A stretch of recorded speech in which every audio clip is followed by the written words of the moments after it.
Talk about experiences you're not ready for. Hi.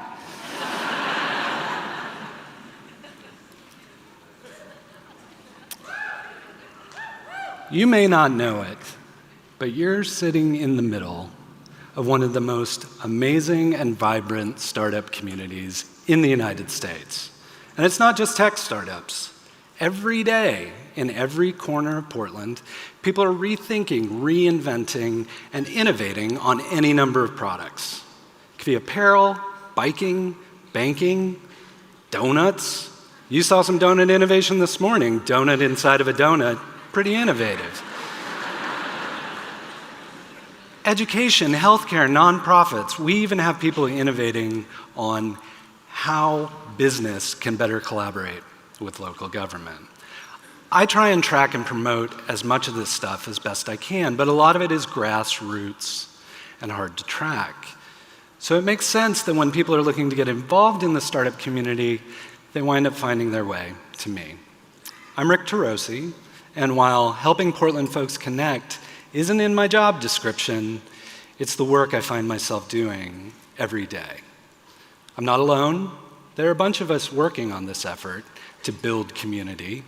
It's not easy work, and we have to do it. Anyone can do it, literally anyone. I know that because I am probably the last person on earth anyone would choose to do this work. I'm not outgoing, I'm not extroverted, and meeting new people makes me exceedingly uncomfortable. I think probably the best way to give you a glimpse into the personality that I have is to take you back and introduce you to my best friend from kindergarten. Every single day, the first thing I'd do when I got to school was find my best friend. As soon as we'd found one another, we'd immediately go hide in this little tent in the corner of the classroom, just the two of us. We're practically inseparable, and we'd spend hours in that tent, just me and my best friend, Golden Walnut. Now, this was Montessori school. I get that parents can be a little creative with names. But see, Golden Walnut wasn't one of those creative kids' names. Kind of think you see where I'm going here. Because my best friend in kindergarten was, in fact, a walnut.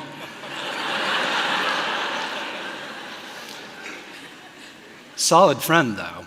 Seriously. Back then, we referred to that type of behavior as being shy. Today, we see it more as being introverted. Clearly, pretty aggressively introverted. No offense, Walnut. So if someone who would rather hang out in a tent with a walnut can do this building community work, fairly confident you can do this community work as well, even if you're introverted like me. Because introverts are, counterintuitively, actually really, really good at this stuff. I think it's because we become comfortable with being uncomfortable, or we've gotten used to being in awkward situations, because for us, every single interaction with another human fairly awkward. So introvert or not, I've found through my experience that it's easier for anyone to meet one-on-one, face-to-face. Because it's not as scary as a group of people. It's not as scary as attending an event. By the way, hi to all the introverts watching the live stream right now.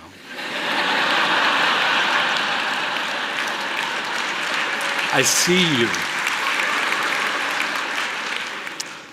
And I can now, for the first time in history, confirm that meeting one-on-one, face-to-face is nowhere near as frightening as standing alone on stage talking to 3,000 people.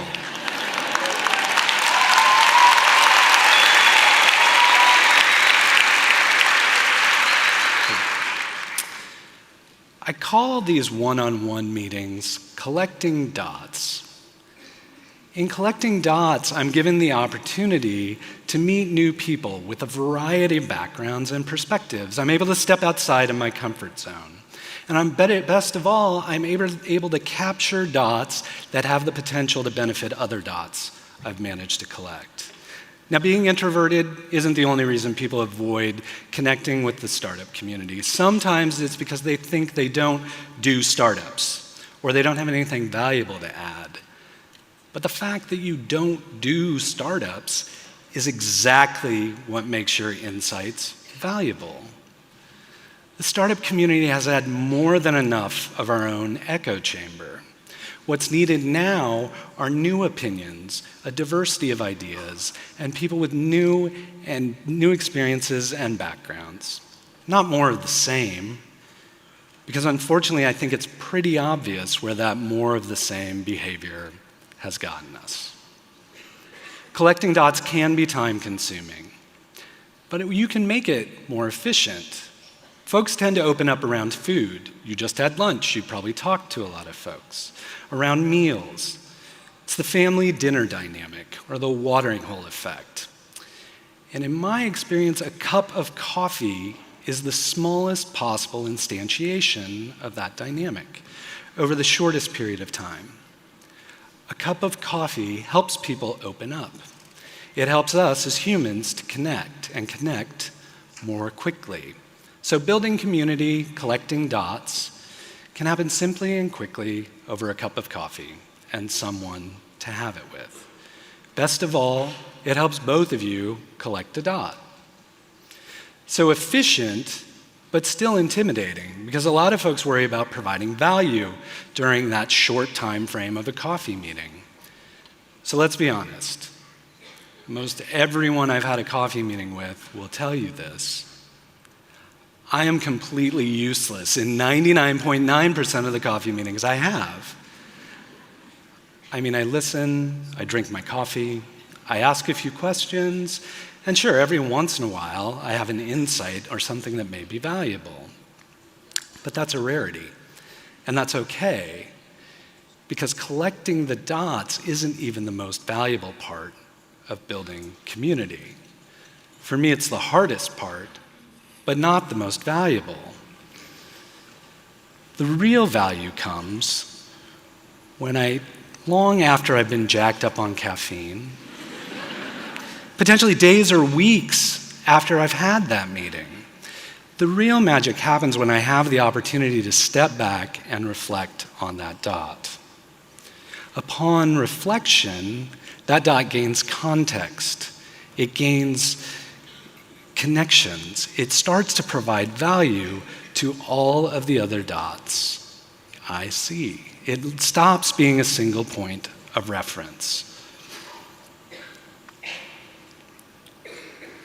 Now, you might say, those connections, aren't they common sense? We're talking a lot about common sense here.